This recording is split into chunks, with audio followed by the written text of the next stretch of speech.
He is the sustainer of all things. Let me say this before we pray.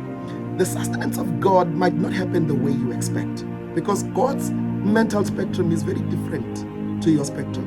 uNkulunkulu unendlela zakhe ezingafani nezakho. uNkulunkulu unendlela zakhe ezingafani nokucabanga kwakho. uNkulunkulu unendlela zakhe ezingafani nokubuka kwakho. And so when uNkulunkulu athi he'll sustain things, sometimes him sustaining things might look as if he is ending things.